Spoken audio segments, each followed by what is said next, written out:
Kalau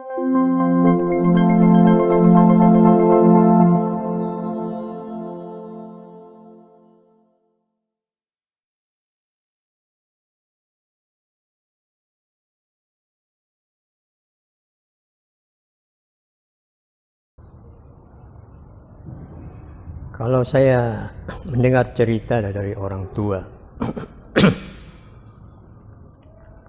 kakek saya itu bernama Hasan Matar, kakek ya. Jadi bapaknya saya punya bapak.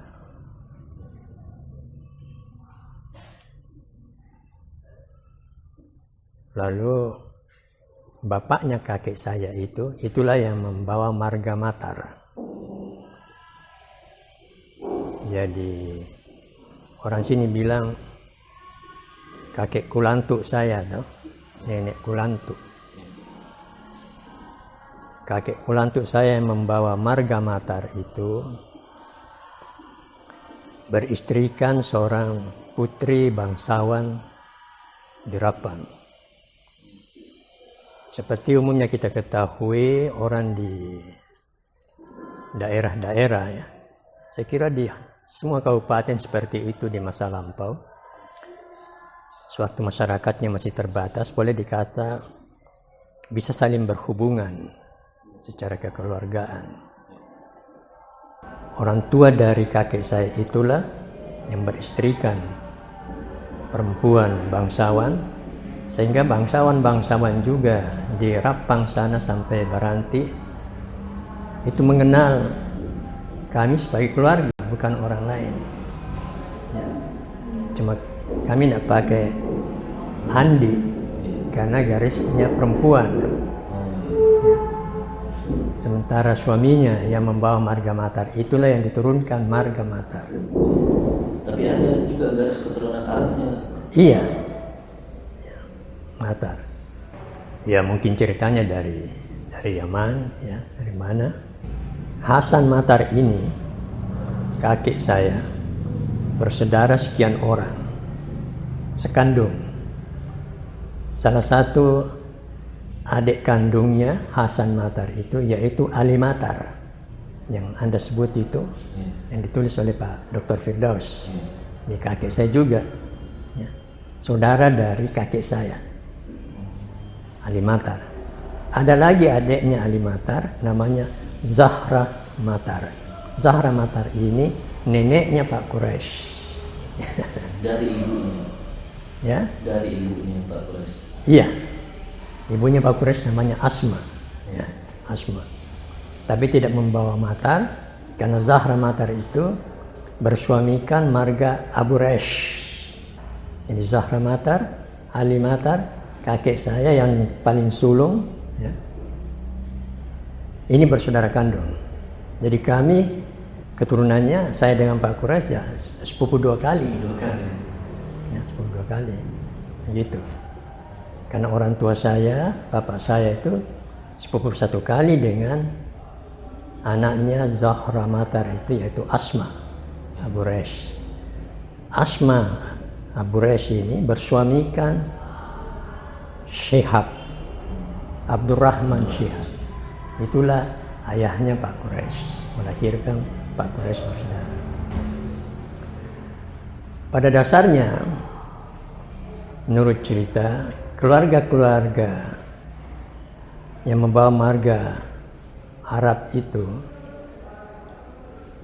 Matar ini lantas banyak beristrikan, bersuamikan dan lain-lain orang-orang Bugis, ya, orang Bugis. Banyak, ada di Majene, ada di Parepare, ada di banyak tempat. Gitu. Saya juga kadang-kadang ada menyebut Matar, saya tidak kenal, kecuali dia menjelaskan dari siapa keturunannya. Tetapi para pendatang itu mulanya sebenarnya sebagai pedagang. Mereka pedagang, lantas masuk ke daerah-daerah, mereka sudah beragama Islam. Dibanding dengan masyarakat lokal yang juga sudah menganut agama Islam, boleh jadi pendatang-pendatang ini dianggap lebih mengerti Islam, sehingga selain berdagang mereka juga menyiarkan Islam itu, berbicara tentang agama Islam. Ya.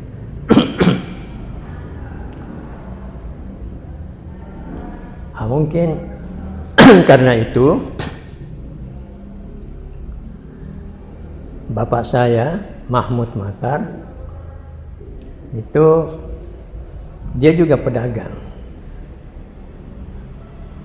Belum ada sekolah lah, itu masih dia masih alami masa akhir masa Belanda, ya, masa Jepang. Tetapi saya juga heran karena bapak saya itu mendidik saya untuk banyak membaca. Misalnya memang dia berlangganan surat kabar. Setiap pagi koran itu datang ke rumah, karena saya lahir di Makassar. Setiap pagi datang koran. Saya masuk sekolah rakyat. Bapak saya itu sudah berlangganan dengan majalah kanak-kanak namanya Si Kuncung. Ada majalah kanak-kanak namanya Si Kuncung. Itu berlangganan sangat lama, saya berlangganan dengan majalah itu waktu saya sekolah rakyat, sekarang SD namanya. Ya. Itu untuk anak-anaknya? Iya, majalah. Kalau tidak salah itu per minggu dia datang. Jadi masa kanak-kanak saya itu ya sudah seperti itu.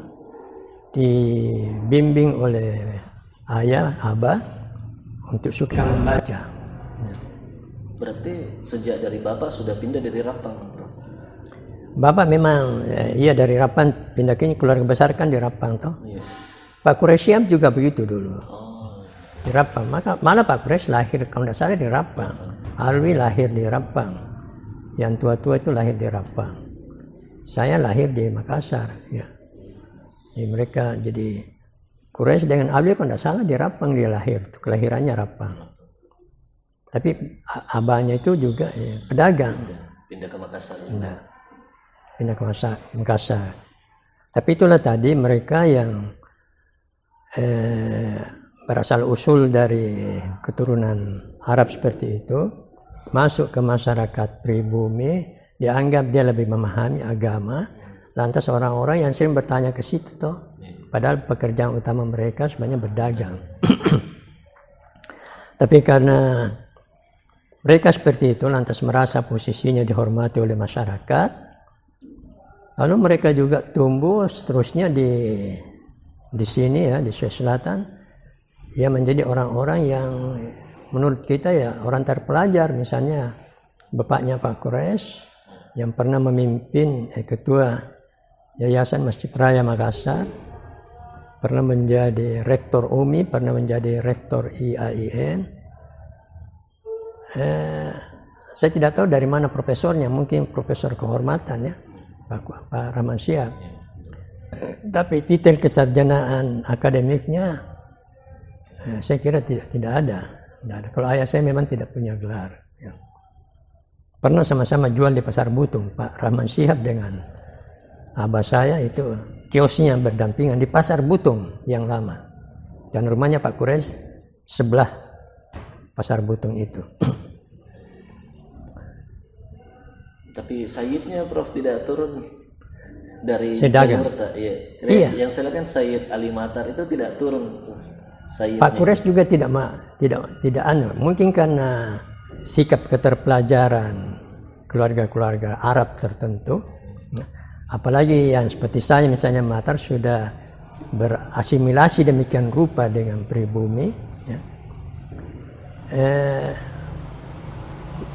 Kemudian dia mementingkan, membanggakan anaknya kalau sekolah. Ya, tidak ada yang jadi pedagang.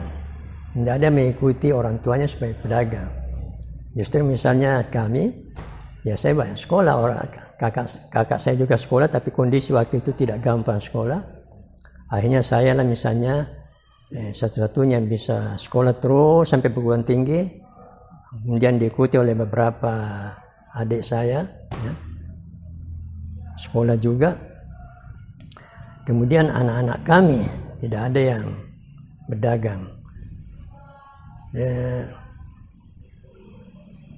itulah sekolah ya. Jadi kebanggaan kita jadi di sekolah. Kita juga tidak merasa, kami senang bahwa kami punya garis hubungan dengan para bangsawan yang orang katakan berdarah biru, misalnya dari Rapang dan Baranti. Itu kami bangga tuh. Ya, kami bangga karena mereka juga bangga bahwa dia memiliki keluarga yang bernama misalnya Kasimatar yang sekolah, bangga dengan punya keluarga namanya Quraisy Shihab ya, yang sekolah. Timbal balik kita merasa bangga ya. Artinya kalau kamu bangga dengan kebangsawananmu ya, sesungguhnya kami dari darah nenek perempuan kami itu bukan tawar darah kebangsawanannya, kental ya, kental. Tapi sekali lagi kecenderungan zaman akhirnya bahwa orang yang terpelajarlah itu yang sebenarnya yang mestinya dihormati ya, dan harga kita juga pada sikap keterpelajaran itu, bukan pada garis keturunan ya. Garis keturunan siapa bukan di situ. Bahkan kalau harkat kita di masyarakat kurang bagus, garis keturunan kita juga bisa rusak toh, bisa rusak. Tapi kalau kita tidak punya garis keturunan misalnya seperti itu, tapi kita dikenal sebagai orang yang terdidik dengan baik, keluarga kita juga ikut namanya menjadi baik karena keterpelajaran itu. Gitu.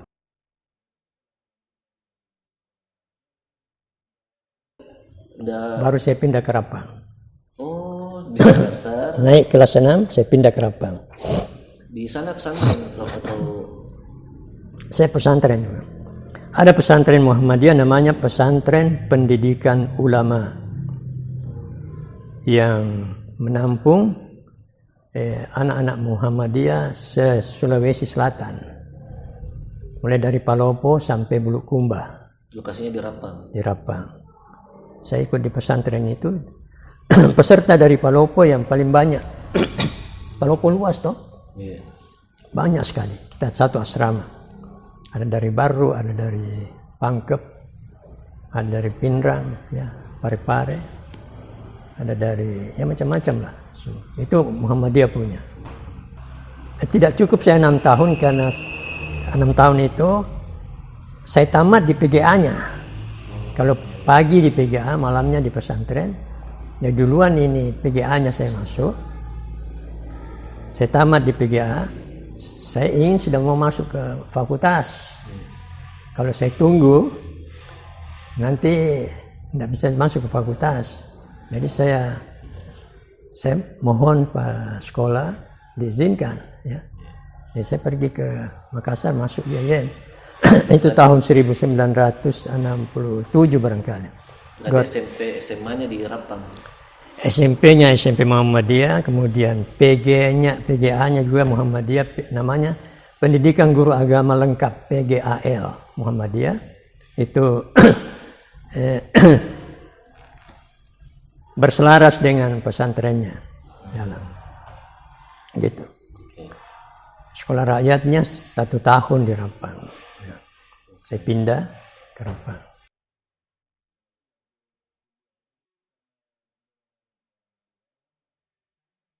Saya sendiri mau. Ya. Termasuk jurusannya, Prof? Masuk di akidah. Saya tadinya memilih Fakultas Adab karena itu tahun pertama dibuka. Baru dibuka Fakultas Adab. Saya ingin di situ, ya.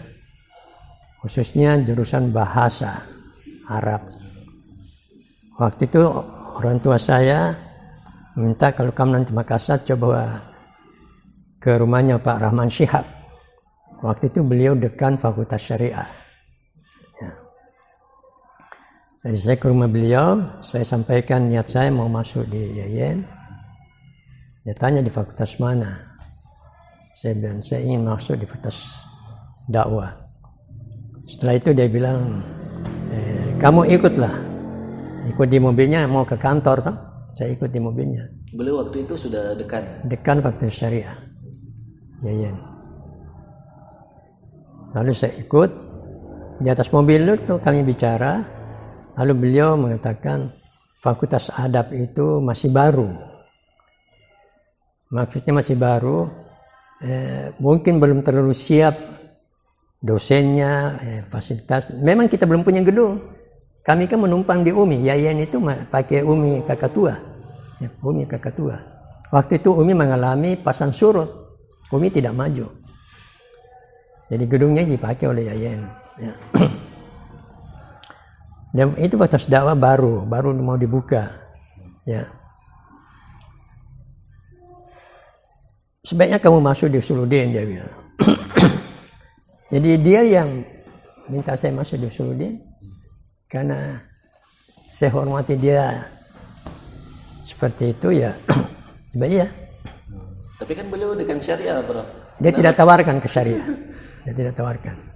Ya. Mungkin dia bicara dengan saya gitu. Terus dia mengatakan kamu di Usuluddin. Ya.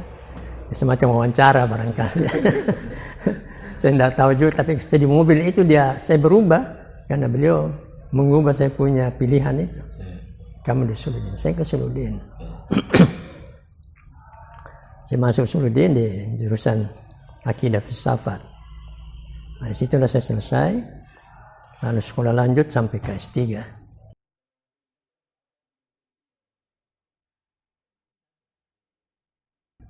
Waktu itu saya membahas Edmund Russell, filosof Edmund Russell, filsafat fenomenologi.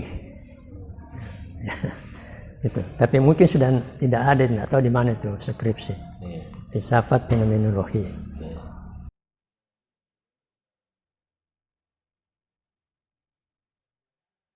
Jakarta waktu itu yang pertama buka pasca sarjana ya Profesor Harun Nasution. Kemudian dia buka lagi di Jogja.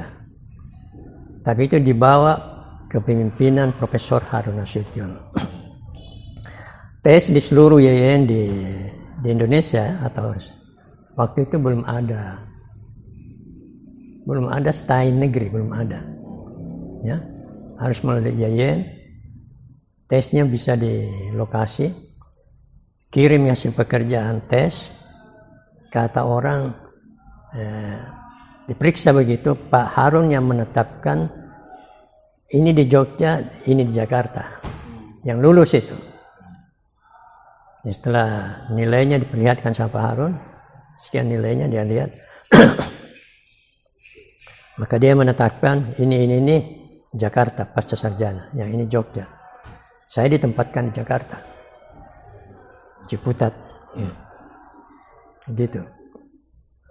Nah, ini yang pemikiran, karena pemikiran itu bagi Pak Harun jadi sangat penting. Waktu itu ada 4 mata kuliah pokok, tekanannya pada S2, yaitu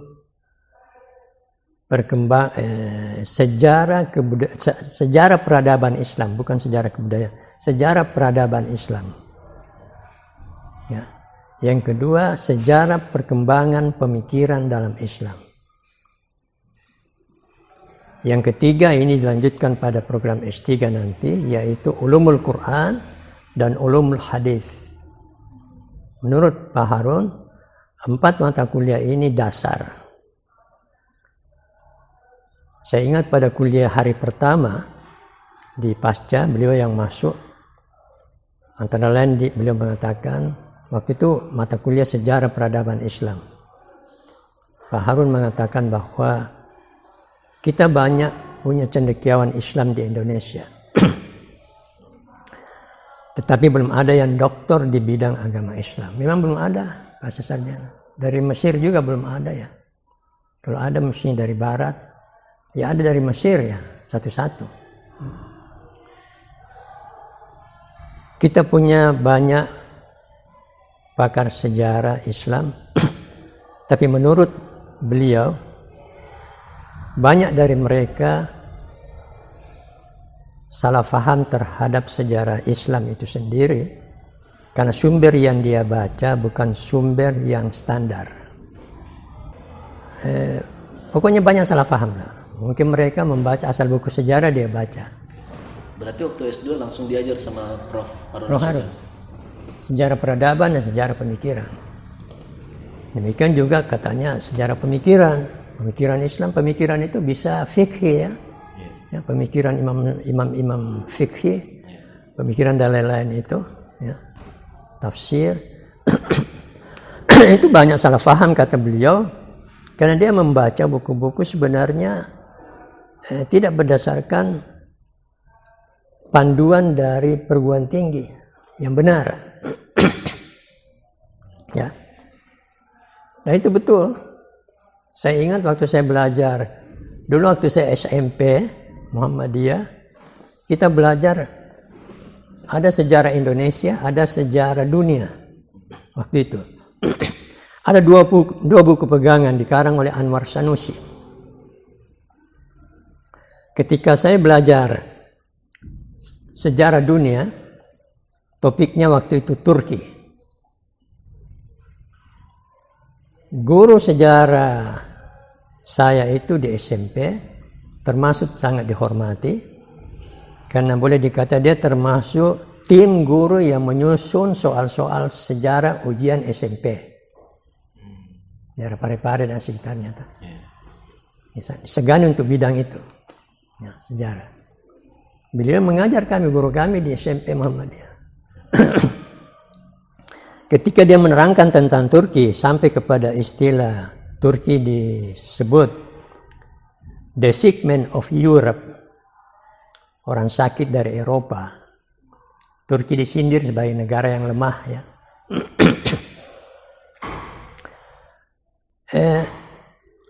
Kami merasakan istilah itu biasa saja. Bahkan mungkin kami juga ikut tertawa. Sama sekali kami tidak merasakan bahwa Turki itu darah daging Muslim. Nah ini yang dikatakan. Jadi saya ingat itu Pak Harun jelaskan itu. Itu contohnya. Ketika kita berbicara justru darah daging kita, kita tidak sadar bahwa Turki itu sangat Muslim. Apalagi yang kita dengar misalnya dia sekuler misalnya.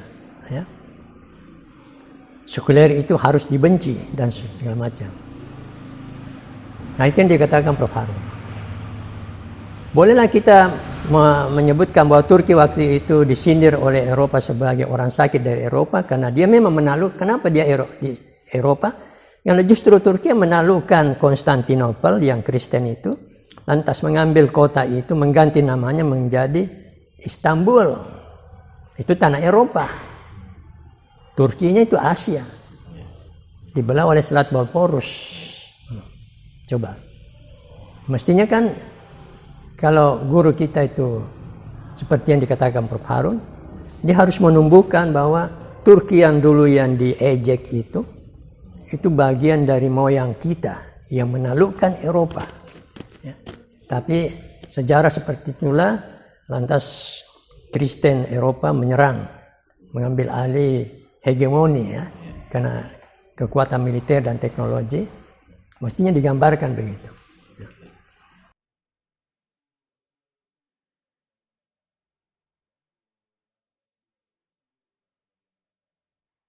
Waktu itu masih anggap ketat itu tes, karena belum banyak orang yang mau tes. Berarti kita sendiri dari Makassar?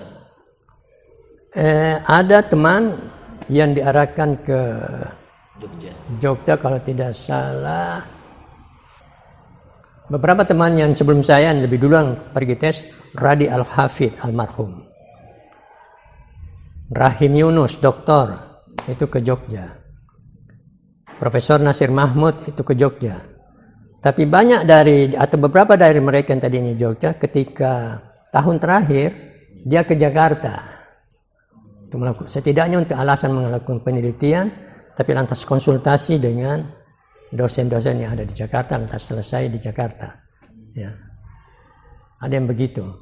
Ada Said Mahmud juga, Nasir Mahmud tadi, juga Said Mahmud, juga Palopo, Jogja, kemudian menjelang akhir doktornya dia ke Jakarta, lantas di sana dia selesaikan. Itu. Jadi sangat ketat dulu itu. Ya. Itu beasiswa, Prof? Bagaimana? Ada yang mandiri, saya beasiswa. Jadi yang lulus, misalnya begini, yang lulus saringan tes pertama untuk S2 itu beasiswa. Tapi ada juga tes mau mandiri dilayani. Lulus ya mandiri. Ke S3 yang masuk 10 besar itu dapat beasiswa non tesis. Tidak menulis tesis S2 lagi. Itu kita, Prof. Saya di situ. 10 orang masuk langsung. Itu terbaik di Jakarta. Jakarta. Kalau yang tidak masuk di situ mau lanjut ke S3, misalnya begini, Pak Harum misalnya kasih beasiswa, siapa yang bisa, dia tidak dapat beasiswa, tapi diberi kesempatan, siapa yang bisa menyelesaikan tesisnya, menulis tesis, dan selesai sebelum kuliah dimulai, Kuliah S3 dimulai, maka dia dapat beasiswa. Ya ada waktu beberapa orang yang dari Aceh, dari Makassar, dari apa. Karena kalau kita pulang ke kampung, mereka yang begitu pulang ke kampung, itu biasanya sulit membuat tesis kalau kembali ke fakultasnya tuh. Ya. Mungkin disuruh mengajar dan lain-lain. Ya. Tapi Profesor Mapangandro, kenal Mapangandro? Yeah. Itu tinggal, tidak pulang waktu libur itu. Dia tulis tesisnya, dia ambil tesisnya, lantas dia kaji ulang, persempit, pertajam, menjadi disertasinya, konsep untuk disertasi. Dia jadikan tesis, ya, dia menulis tesis. Selesai. Akhirnya dapat beasiswa. Dapat ke S3, Pangandro.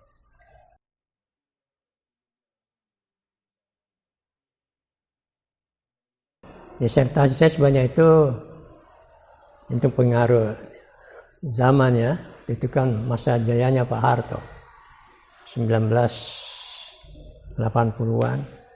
Saya menulis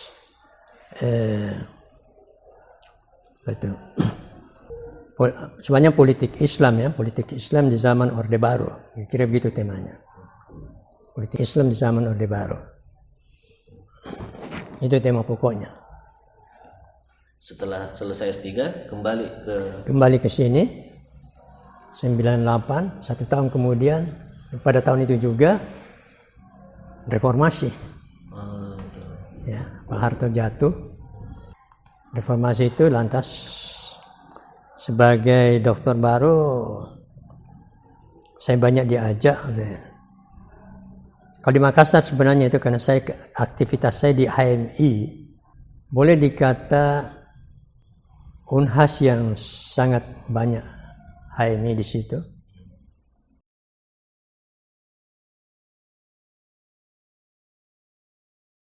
Kimiawi pemikiran Islam adalah masa depan Islam. Apa maksudnya itu? Tahu kimia? Ya. Kimia itu campuran 2 zat atau lebih yang tidak lagi persis dengan zat awalnya. Tetapi dia tetap disebut misalnya sirup. Sirup, Anda campur-campur, bikin sirup yang baru, tetap Anda sebut dia sirup. Anda tidak mau sebut dia misalnya bir, karena bukan bir awalnya, sirup. Atau apa ya? Jadi kimiawi di situ simbolis dari rekayasa, budidaya, yang saya maksud itu.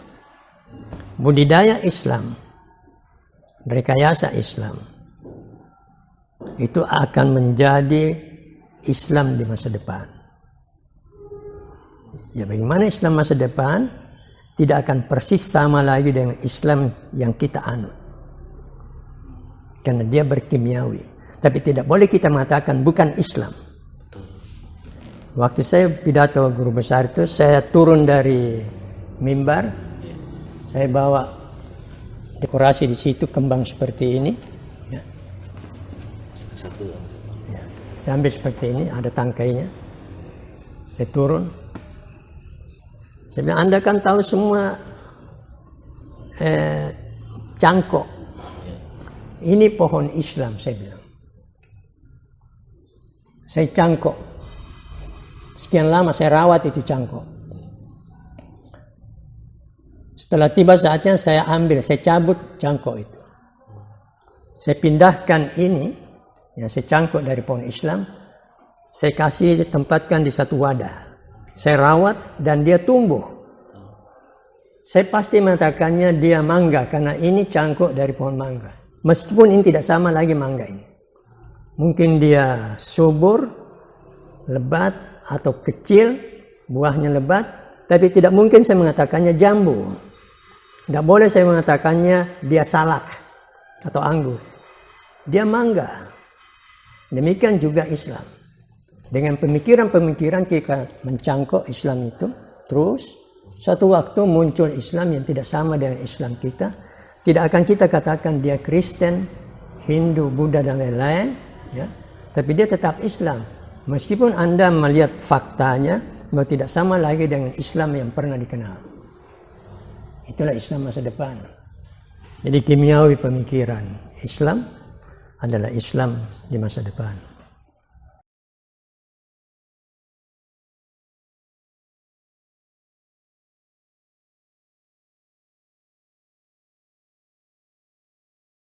Karena Anda benar ketika mengatakan saya selalu melihat ke depan. Memang saya selalu melihat ke depan, karena kita bergerak ke depan. Saya tahu bisa kita ke belakang, tapi saya tidak memilih itu. Saya tahu itu kemunduran. Ya, dalam pemikiran itu kemunduran. Dalam ekonomi kalau kita ke belakang itu kemunduran. Apapun gerak kehidupan yang kita alami sekarang, kalau dia ke belakang itu namanya kemunduran. Totalnya kita katakan kebudayaan. Kalau dia bergerak ke belakang, kita akan mundur. Karena kita sudah tahu apa yang di belakang sana yang disebut kebudayaan. Mulai dari sebelum primitif, seterusnya. Zaman besi, zaman logam, zaman ini. Ya, sekarang harus ke depan. Ada buku, tapi tidak tahu ya. Saya selalu kesulitan sebenarnya kalau mau menerbitkan buku. Ya, saya tulis di masa pandemi, meskipun belum selesai betul. Judulnya Fikhi Corona. Di pengantarnya itu saya mengatakan buku ini saya peruntukkan kepada generasi yang akan datang, bukan generasi yang ada sekarang. Jadi kalau kontroversi yang ada sekarang, mungkin saya tidak akan layani, karena memang yang saya tulis ini untuk orang masa depan.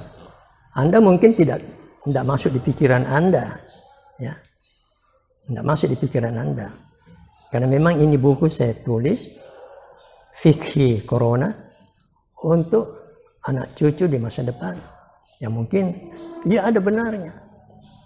Tapi kalau sekarang generasi kamu, mungkin kamu mengatakan tidak benar, ini absurd itu. Naif itu. Itu yang kita katakan kontroversi. Tapi Prof kan selalu berani gitu. Berani mengutarakan walaupun berbeda dengan yang iya, karena orang kan biasa, saya menulis kolom sampai sekarang di Fajar. Ya. Biasa orang teman-teman ya, mendebat seperti itu. Baca kolom saya bilang semua, sebelum saya menulis kolom saya itu, kalau ada sesuatu yang saya anggap harus berpijak pada dalil, saya cari ayatnya. Tapi tidak mungkin saya akan tulis ayat di kolom yang sempit itu. Bahkan mungkin menulis terjemahnya pun jarang. Karena saya anggap dia mengambil ruang kolom. Mungkin idenya saja. Tapi kalau Anda tanyakan begitu, kamu lihat di ayat sekian surah ini. Di situ pijakan saya.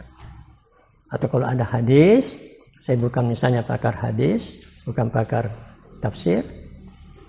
Ya saya SMS dosen-dosen tafsir, kalau misalnya saya mau minta penjelasan, saya SMS Profesor Galib, tafsir. Dulu Ibu Rasdiana, Andi Rasdiana hadis, Ambu Asa, Arifuddin Ahmad, almarhum Basumido. Misalnya saya mau seminar, mau menulis, ada hadis yang saya mau tahu bagaimana statusnya ini hadis, kualitasnya. Saya tanya mereka. Kalau mereka mengatakan oke, ya saya pakai hadis. Kalau mereka mengatakan bermasalah itu hadis, saya anggap bukan hadis. Karena pakarnya mengatakan maudhu itu dhaif. Meskipun hadis itu populer bagi saya itu bukan hadis. Karena pakar yang mengatakan hadis itu bermasalah.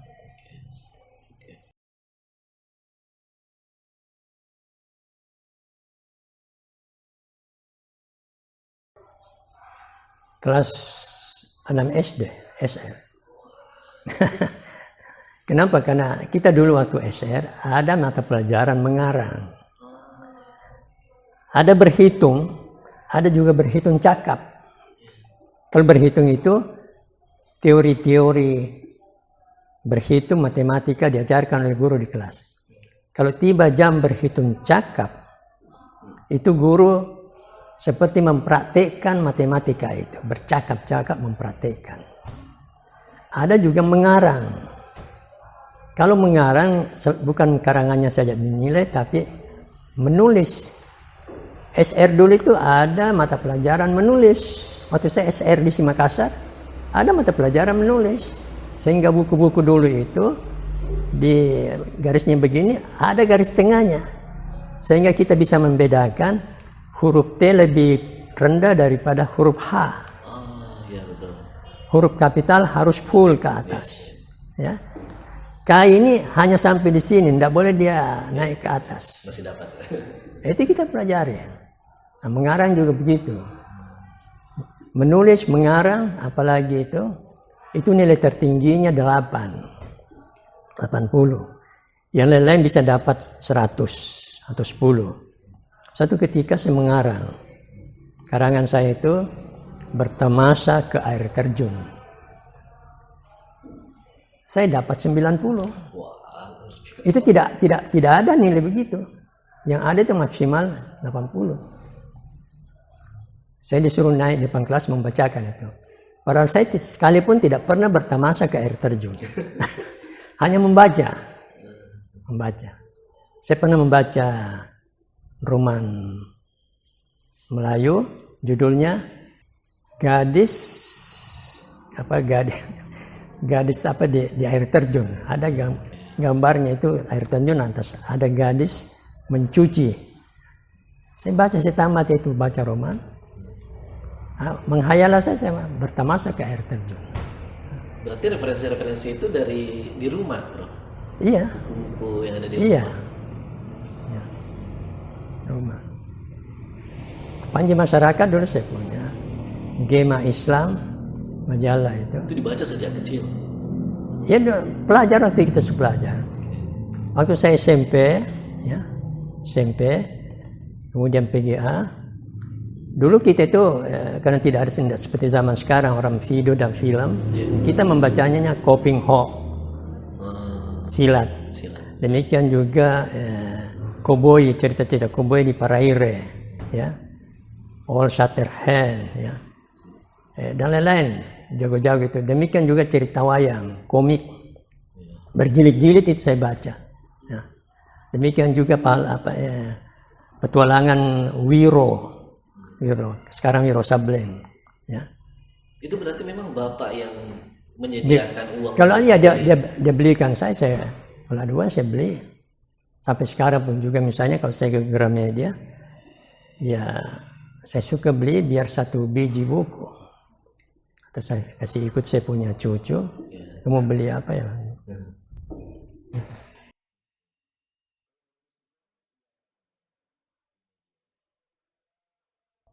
Itu ada ceritanya juga. Anda kenal Waspada Santing? Tidak. Dia dulu kerja di Fajar. Dari YYN juga. Kerja di Fajar, bagus posisinya di Fajar, tapi teman itu rada-rada idealis ya, terutama dalam Islam. Dia suka dengan kelompok-kelompok Islam yang kental gitu. Teman, waktu saya pulang dialah itu yang sering mengajak saya diskusi. Ada KPPSI, Komite Persiapan Penegakan Syariat Islam. Selalu saya diundang kalau ada seminar itu sebagai orang yang salah satu narasumber. Hanya saya dikenal, saya penentang toh. Ya, karena Pak Waspada selalu panggil saya. Itu di awal reformasi gitulah reformasi, bergejolak. Satu waktu Waspada mengatakan, bagaimana kalau kita menulis kolom saja, tidak usah opini kirim tidak tertentu ya, tapi tertentu sekali seminggu. Terserah sama kamu. Mulai nih, kalau begitu kolom hari Selasa. Apa judulnya? Saya bilang, ya saya ini kan sarjana agama. Agama itu kadang-kadang orang katakan sumbernya dari langit. Ya, tapi saya tidak ke langit. Saya simbolkan saja, saya ada di salah satu jendela langit. Melihat kehidupan manusia. Ya. Ada langit di atas saya, ada jendela di situ, saya lihat kehidupan manusia. Saya berbicara lah. Maka kolom saya itu namanya jendela langit. Itu. Berarti sejak 98 sampai sekarang? Kira-kira. Wah, ya. lebih dua dekade. Iya. Waktu S1 belum bro? Nulis kolom? Biasa, opini saja, biasa segini. Di Jakarta juga biasa kirim ke koran apa dulu Jakarta itu. Sekali-sekali ya. Waktu sekolah.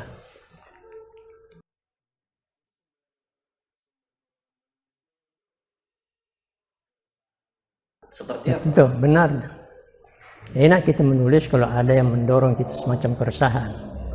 Kita melihat orang konflik toh. Lantas ada orang merasa menikmati konflik itu. Kita jadi rasa kok bisa begitu. Misalnya yang menguntungkan itu lantas ini tanda kutip yang menguntungkannya karena ada konflik Ambon. Kita melihat bagaimana informasi-informasi sampai misalnya kita cerita orang-orang yang ke sana bukan untuk itu, misalnya pebisnis atau bidang tertentu dia ada hubungan pekerjaannya, dia ke Ambon lantas kembali dia bercerita luar biasa di sana itu pasti. Itu orang Islam juga didoktrin, termasuk dikasih baca-baca, dikasih pakai-pakai. Ketika dosa dikasih baca-baca begitu, itulah yang masuk ke arena, berani merasa tidak akan mati. Dan dia lihat pihak sana juga ada seperti itu yang dari Kristen, ya. Tapi orang Islam, dan bagaimana ini orang sudah kacau begini? Lalu kita dengar misalnya laskar jihad di sana. Mana itu? Disitulah pertanyaan besarnya. Di mana ini agama? Di mana agama ini sebagai pedoman kedamaian? Ya. Apakah agama hanya bisa berdamai, merasa damai, kalau dia hidup di tengah umat yang homogen? Tidak bisa damai ketika umatnya heterogen, majmuk. Kalau agama seperti itu, menurut saya bukan agama yang orisinil. Agama orisinil itu yang bisa menciptakan kedamaian di tengah kemajemukan. Ya. Karena dalam sejarah nabi-nabi memang begitu. Nabi-nabi berhadapan dengan orang-orang yang tidak setuju dengan dia atau menantangnya atau menganggapnya salah. Agama yang dibawa nabi-nabi ke situ mencoba menegakkan kedamaian. Jadi harus ada keresahan baru kita bisa menulis.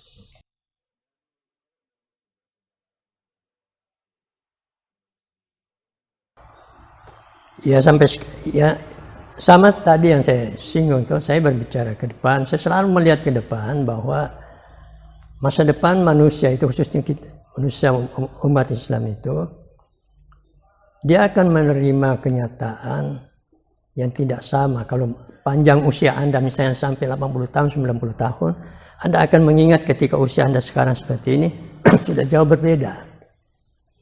Pasti itu, pasti itu. Itu yang menurut saya, yang selalu saya lihat. Biasa saya kasih contoh begini. Orang ribut kecelakaan di terowongan Madinah beberapa belas tahun yang lalu, atau 20 tahun yang lalu. Terowongan Madinah. Saya pergi haji, saya pergi umrah, melihat, waduh, manusia jutaan begini diatur.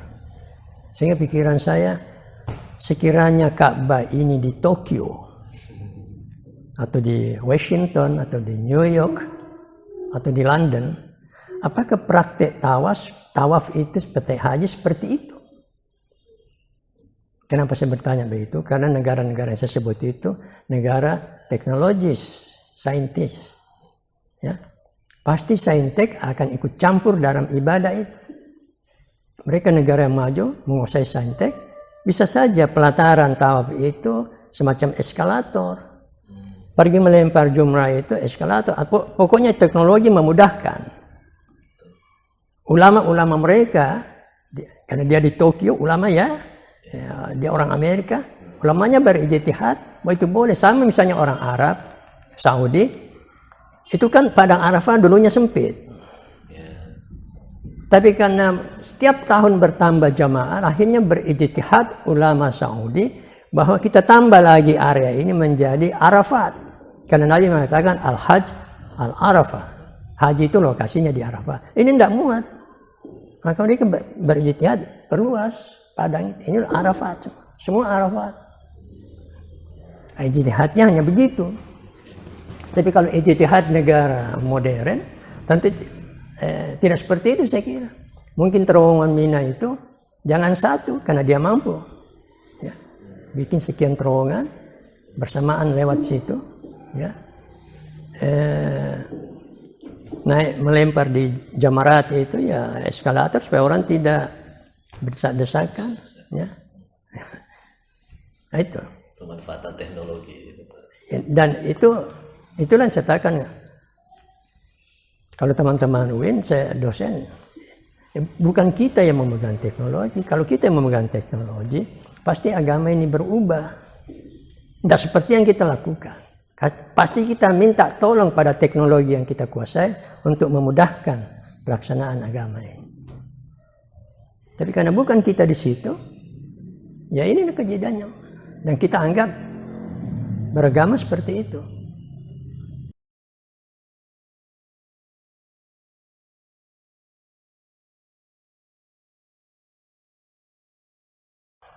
Saya lihat tantangannya untuk anak muda sekarang lebih berat. Misalnya saya di pesantren ini sudah 3 tahun. Setiap libur resmi dan bukan resmi, itu selalu menelan korban. Ketika dipanggil masuk ke pesantren, ada 1-2 anak tidak kembali ke pesantren.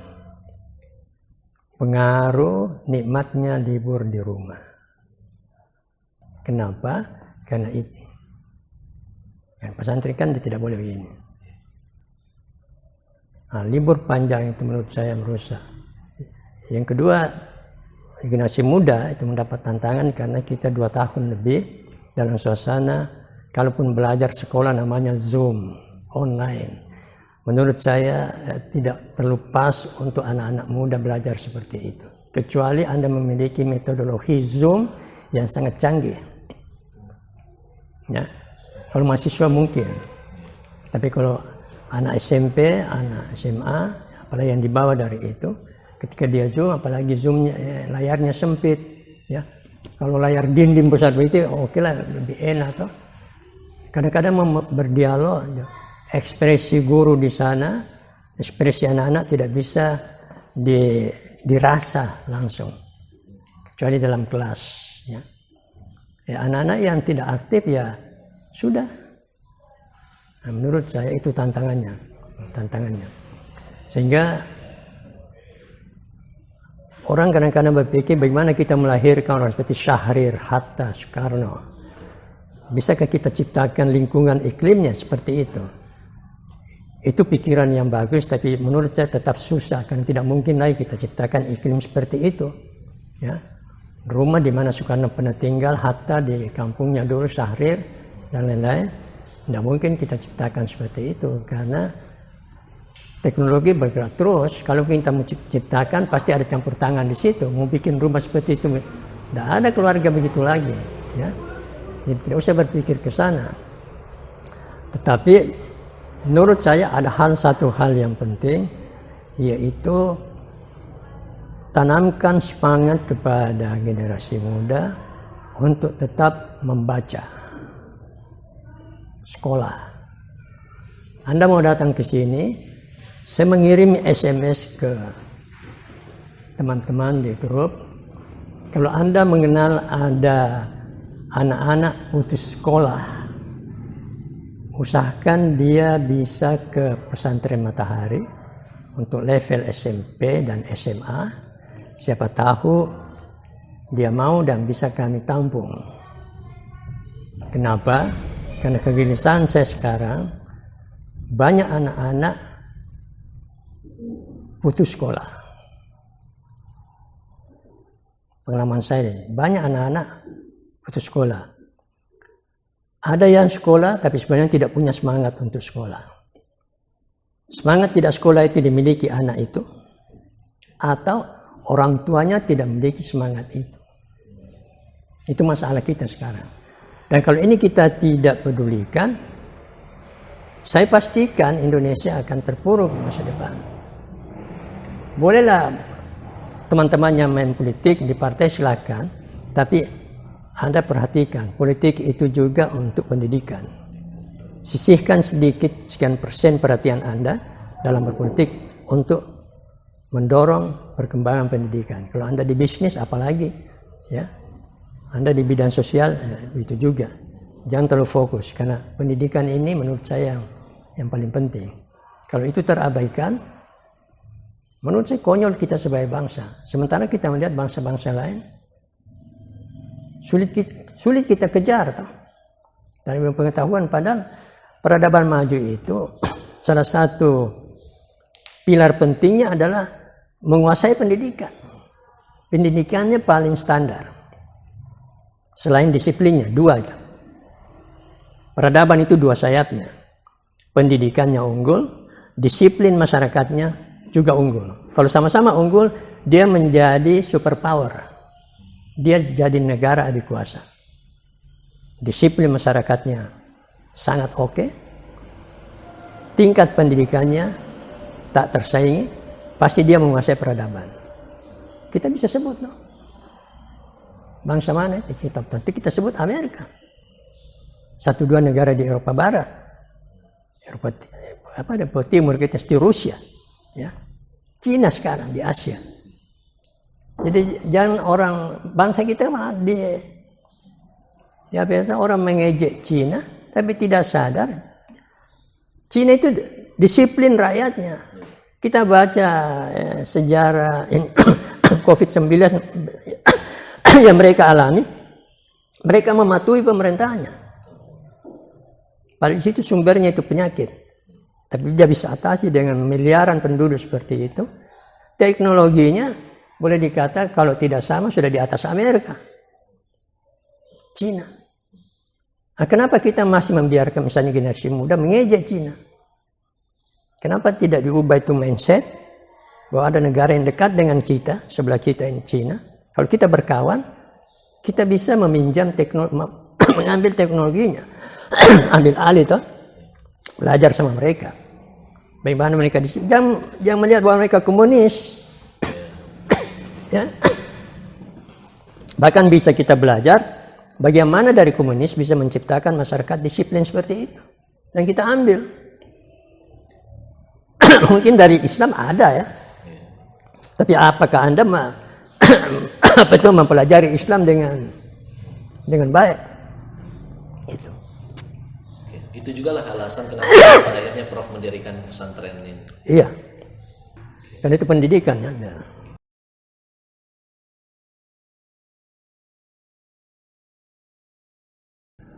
Ya, saya kira Anda juga tahu, matahari kan sumber kehidupan, sumber keterangan, terang. Tanpa terang kita gelap. Tanpa matahari kayaknya kita juga bingung dalam kehidupan ini. Jadi hanya simbol. Saya memang orang Muhammadiyah tapi tidak pernah menjadi pengurus Muhammadiyah. Tidak pernah. Meskipun saya yang mendirikan IPM waktu saya SMP Muhammadiyah di sana. Sudah itu ke Makassar tidak pernah jadi pengurus Muhammadiyah di sini. Hanya dikenal sebagai orang Muhammadiyah. Mungkin pikiran-pikiran saya memang ke situ. Karena keluarga besar saya itu NU semua. Kecuali orang tua saya memang Muhammadiyah. Hanya kami di rumah yang Muhammadiyah. Semua keluarga itu NU. Ya. Di matahari itu ya seperti itu simbol. Karena tidak seperti biasanya, bro. Kalau saya pesantren kan biasanya bahasa Arab. Pesantren apa? Bagus itu. Itu juga alasan kenapa matahari, karena Anda kalau membuka Google mencari pesantren matahari, mungkin tidak gampang karena tidak terlalu banyak. Tapi kalau Anda mencari pesantren Darul Iman, yang mana Darul Imamnya Pak Kasim ini, misalnya, harus cari lagi yang lain. Tapi kalau matahari, kalau ada mungkin tidak banyak. Gampang Anda, oh ini anaknya Pak Kasim. Nah itu alasannya juga. Alasan lainnya itu, kita ini bukan Arab.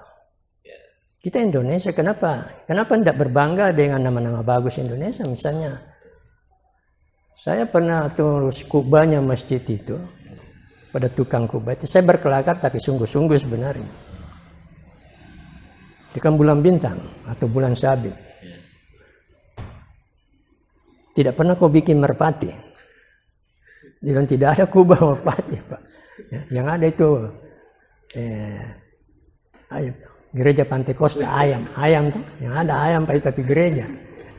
Kalau ada merpati, nah dia ketawa. Jadi kalau itu tadi kita belum benar-benar menjadi Indonesia. Nah itu tadi perilaku kita belum benar-benar. Kalau mau Indonesia kenapa merasa masjid Nurul Yakin di mana-mana, ya. Nurul Iman di mana-mana. Ya.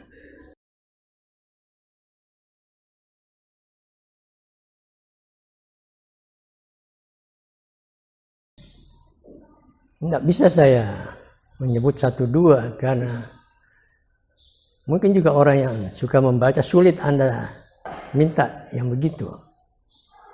Karena mungkin saja orang yang suka membaca buku yang tidak terlalu bagus menurut orang masih dia mau baca juga. Ya. Tapi saya beruntung di Pasca Sarjana saya bisa bertemu banyak orang, dosen. Yang sebelumnya saya hanya mengenal namanya, bahkan sebelumnya saya hanya mengira sulit saya berhubungan dengan orang ini karena dia angkatan yang sudah sangat senior. Misalnya Sultan Takdir Ali Sahbana, STA.